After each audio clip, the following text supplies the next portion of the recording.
NASA ने हमेशा से एलियन जीवन को ढूंढने के लिए अनेक मिशन लॉन्च किए हैं, लेकिन नासा ने कभी भी शुक्र पर लैंड करने के लिए कोई मेजर मिशन नहीं भेजा।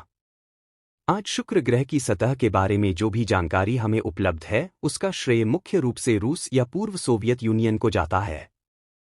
आज तक शुक्र के लिए भेजे गए 30 स्पेस मिशन में से एक तिहाई पूर्व सोवियत संघ के वेनेरा सीरीज के रोबोटिक प्रोब्स थे। 1961 से 1983 के बीच लॉन्च हुई वेनेरा मिशनों का फोकस शुक्र का अध्ययन करने पर था। वेनेरा को रूसी में वीनस भी कहा जाता है।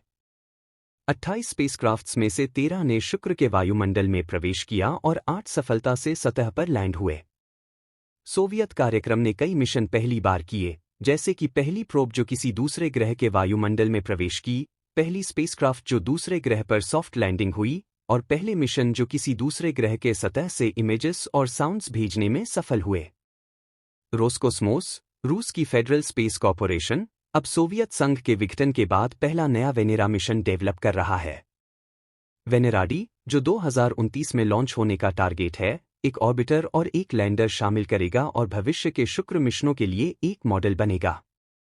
सोवियत संघ के पहले 7 प्रयास शुक्र के लिए मिशन फरवरी 1961 से मार्च 1964 के बीच लॉन्च असफल होने की वजह से शुरू होने से पहले ही खत्म हो गए। इन प्रारंभिक मिशनों को अल्फा न्यूमेरिक डेजिग्नेशन दी गई थी। वेनेरा उन मिशनों के लिए रिजर्व था जो कम से कम अर्थ ऑर्बिट को छोड़ देते। वेनेरा 1, जो 12 फरवरी 1961 को लॉन्च हुई थी, उसने शुक्र के रास्ते में कम्युनिकेट करना बंद कर दिया। वेनेरा 2, जो 12 नवंबर 1965 को लॉन्च हुई थी, पहली प्रोब थी जो सफलता से शुक्र के पास से गुजरी, लेकिन कोई डेटा ट्रांसमिट नहीं कर पाई। 16 नवंबर 1965 को लॉन्च हुई वेनेरा 3, शुक्र के वायुमंडल में प्रवेश करने के लिए बनाई गई थी। लेकिन डेटा वापस भेजने से पहले स्पेसक्राफ्ट के साथ फिर से कम्युनिकेशंस बंद हो गया, लेकिन स्पेसक्राफ्ट दूसरे ग्रह पर क्रैश होने वाली पहली स्पेसक्राफ्ट बन गई। फेलियर के बाद सोवियत संघ ने 2 साल के लिए शुक्र तक पहुंचने की कोशिश बंद कर दी और अपने अप्रोच को रीडिजाइन किया। 12 जून 1967 को लॉन्च हुई वेनेरा 4 पहली प्रोब बन गई जो शुक्र के वायुमंडल से सफलता से डेटा वापस भेज पाई, और 18 अक्टूबर 1967 को वेनेरा 4 ने दिखाया कि शुक्र का वायुमंडल ज्यादातर कम मात्रा में नाइट्रोजन, ऑक्सीजन और वाटर वेपर के साथ कार्बन डाइऑक्साइड से बना है। वेनेरा 5 और वेनेरा 6, जो जनवरी 1969 में 5 दिन के अंतराल पर लॉन्च हुई, वेनेरा 4 की सफलता के नक्शे कदम पर आगे बढ़ी। हर स्पेसक्राफ्ट ने छोटी कैप्सूल इजेक्ट की जो साइंस इंस्ट्रूमेंट्स के साथ पैराशूट द्वारा शुक्र के वायुमंडल में प्रवेश कर गई। हर एक ने लगभग 50 मिनट ऑपरेट किया, लेकिन शुक्र के एटमॉस्फेरिक प्रेशर से क्रश हो गई। 15 दिसंबर 1970 को सोवियत संघ की वेनेरा 7 प्रोब पहली स्पेसक्राफ्ट बन गई जो दूसरे ग्रह पर सॉफ्ट लैंड हुई और सतह से डेटा भेजा। वेनेरा 7 ने तापमान को 475 डिग्री सेल्सियस मापा और बहुत हीट और प्रेशर के कारण 23 मिनट के बाद नष्ट हो गई। वेनेरा 8 सोवियत संघ का शुक्र के लिए पहला पूरी तरह से सफल मिशन था। 22 जुलाई 1972 को लैंड हुई प्रोब ने 50 मिनट ऑपरेट किया, सतह तक पहुंचने वाली लाइट की मात्रा का डेटा भेजा और वेनेरा 7 द्वारा रिकॉर्ड किए गए तापमान और प्रेशर डेटा को कंफर्म किया। हमें यह कंफर्म हुआ कि सूर्य से वीनस की दूरी बुध से भी अधिक होने के बावजूद शुक्र सोलर सिस्टम का सबसे गर्म ग्रह है। इसका कारण शुक्र की पोजीशन नहीं बल्कि उसकी घने क्लाउड लेयर है। शुक्र का वायुमंडल लगभग पूरी तरह से नाइट्रोजन के ट्रेसेस के साथ कार्बन डाइऑक्साइड से बना है। वायुमंडल में हाइड्रोजन का बहुत सारा भाग अर्ली फॉर्मेशन के समय पर इवापोरेट हो गया था, जो ग्रह पर घना वायुमंडल छोड़ गया। सतह पर वायुमंडल का दबाव पृथ्वी पर समुद्र की सतह से लगभग 3000 मीटर नीचे के दबाव के बराबर है। शुक्र का एवरेज तापमान 462 डिग्री सेल्सियस है। वायुमंडल में ऊपर की तरफ ट्रैवल करते हुए तापमान कम हो जाता है और सतह से ऊपर वातावरण ठंडा होता जाता है। ग्रह की सतह पर लीड भी मेल्ट हो जाता है, जहां एवरेज तापमान लगभग 462 डिग्री सेल्सियस है।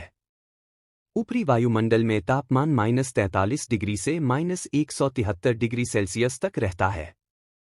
शुक्र पर तापमान समय के साथ अधिक ऊपर नीचे नहीं होता है। शुक्र को अपनी एक्सिस पर एक बार घूमने में 243 अर्थ डेज लगते हैं और यह उल्टा घूमता है, इसलिए शुक्र पर सूर्य पश्चिम से उदय होता है और ईस्ट में अस्त होता है। शुक्र की रातें लगभग दिन के जितनी ही गर्म होती हैं।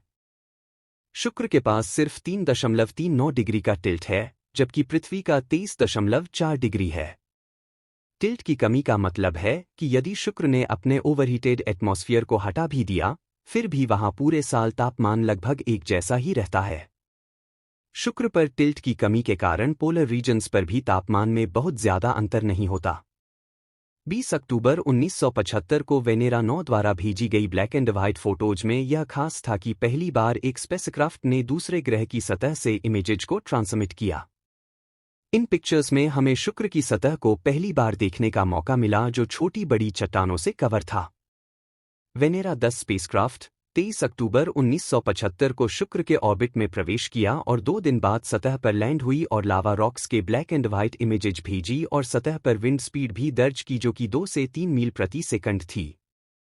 दिसंबर 1978 में शुक्र की सतह पर पहुंचने वाली वेनेरा 11 और वेनेरा 12 के कलर कैमरा फेलियर्स की वजह से कोई फोटोज वापस नहीं आ पाई।